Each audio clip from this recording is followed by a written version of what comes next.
नमस्कार आदाब, मैं हूं राव अकरम और आप देख रहे हैं मेरा हिंदी यूट्यूब चैनल। साथियों, अगर आप लोग मेरे इस यूट्यूब चैनल पर नए नए आए हैं, यानी कि पहली बार आए हैं, तो कृपया चैनल को सब्सक्राइब कर लें और साथ में बेल आइकन की घंटी को दबाना ना भूलें। आज की इस वीडियो में हम जानकारी करेंगे कि लिमिटेशन एक्ट के बाद अगर आपको किसी भूमि के ऊपर कब्जा लेना है तो ऐसा कानून के बारे में बात करेंगे कि जिसके अंदर 6 महीने के आपको कब्जा वापस मिल जाएगा। मान लीजिए किसी व्यक्ति ने आपकी भूमि पर कब्जा कर लिया है और प्रोसीजर ये है कि कब्जा करने वाले से कब्जा कैसे छुटाएं, और अगर वो व्यक्ति कब्जा नहीं छोड़ता है तो उसके बारे में किस कानून के तहत आप न्यायालय में जा सकते हैं, जो 6 महीने के अंदर अंदर ही आपका उससे कब्जा मुक्त हो जाए। आइए वीडियो को विस्तार से शुरू करते हैं, लेकिन उससे पहले आपसे गुजारिश है कि अगर आप लोग इस YouTube चैनल को ज्वाइन करना चाहते हैं तो आप इस YouTube चैनल को ज्वाइन भी कर सकते हैं। और हाँ, अगर आपका कोई सवाल है तो वीडियो के नीचे लिख सकते हैं। वीडियो को लाइक करना ना भूलें। चलिए विस्तार से वीडियो को शुरू करते हैं। सबसे पहले हम बात करेंगे कि कब्जा कितने प्रकार का होता है। मान लीजिए कि कब्जे को लेकर कुछ व्यक्तियों के मन में ये शंका होती है कि किसी ने कब्जा कर लिया और 12 वर्ष के बाद ये आदमी उस भूमि का मालिक हो जाएगा। ऐसा बिल्कुल भी नहीं होता है। ऐसा अगर हुआ करता तो कोई भी आदमी किसी भी भूमि के ऊपर कब्जा कर लेता और 12 साल गुजर जाते या 30 साल गुजर जाते, अगर सरकारी ज़मीन है तो उसका कब्जा साबित हो। कब्जा करना जितना कठिन है उससे ज़्यादा कहीं कठिन है कब्जे को साबित करना। मैं यहाँ पर आपको बताता हूँ कि कब्जे 2 प्रकार के होते हैं। एक कब्जा अस्थाई कब्जा होता है और दूसरा कब्जा होता है अस्थाई। यानी अस्थाई कब्जे के बारे में हम सबसे पहले बात करेंगे, फिर बात करेंगे अस्थाई कब्जे के बारे में, और फिर जानकारी करेंगे कि कौन से ऐसे कानून के तहत अगर आपकी भूमि के ऊपर किसी ने कब्जा कर लिया है तो जल्द से जल्द उसे कैसे छुड़वाया जा सकता है।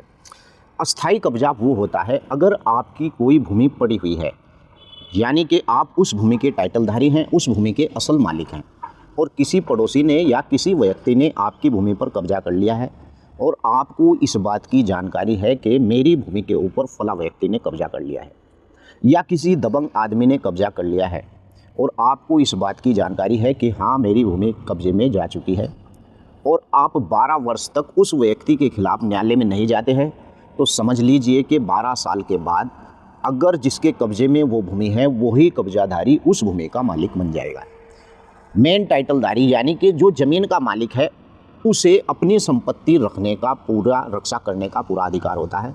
लेकिन न्यायालय इस बात को मान लेता है कि अगर उस आदमी की भूमि पर कब्जा कर लिया था और उस आदमी ने अपनी भूमि को छुड़वाने के लिए किसी न्यायालय का सहारा नहीं लिया या फिर उस व्यक्ति को ना ही उस भूमि से बेदखल कर पाया है, तो ये होता है कि न्यायालय ये मान लेता है कि उस व्यक्ति को उस भूमि की आवश्यकता नहीं है।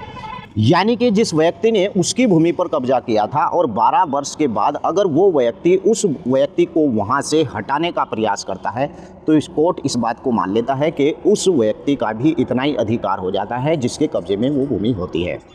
लेकिन यहाँ पर अगर कोई 12 वर्ष के बाद जो ज़मीन का असल मालिक है उसके खिलाफ न्यायालय में जाता है तो ऐसे ही कब्जा साबित नहीं होता है। वहाँ पर भी जिस व्यक्ति का 12 साल का कब्जा था उस व्यक्ति को कब्जा साबित करना पड़ता है, और वो साबित क्या करना पड़ता है कि वहाँ पर उसे उन एविडेंसों को प्रस्तुत करना होता है कि कब से ये यहाँ पर रह रहा है, लेकिन 12 साल पूरे गुजर जाने के बाद अभी तक उसके ऊपर किसी प्रकार का कोई आरोप नहीं है और वो व्यक्ति वास्तव में 12 साल से वहाँ रह रहा है। उसके पास इस प्रकार के एविडेंस है कि उसके पास वहाँ पर बिजली का कनेक्शन है या फिर उसका कोई ऐसा एविडेंस है कि वो व्यक्ति वहाँ पर 12 वर्ष दर्शाता हो और दिखाता हो कि वास्तव में ये 12 वर्ष से यहाँ पर रह रहा है। तो मैंने कहा कि जितना कब्जा करना मुश्किल होता है इतना ही कब्जे को साबित करना ही बहुत कठिन होता है। अब बात कर लेते हैं अस्थाई कब्जा। अस्थाई कब्जा ऐसा कब्जा होता है कि अगर कभी आपने किसी की भूमि पर कब्जा कर लिया और फिर उसके बाद उस भूमि को खाली छोड़ दिया, मालिक आया तो आपने उस भूमि को छोड़ दिया, और मालिक चला गया तो आपने उस भूमि पर कब्जा कर लिया।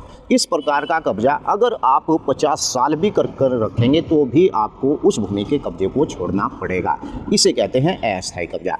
अस्थाई कब्जा 12-50 वर्ष के बाद भी न्यायालय में यानी अपना कब्जा साबित नहीं कर सकता है। यही कारण होता है कि कब्जे को साबित करना बहुत ज़रूरी होता है।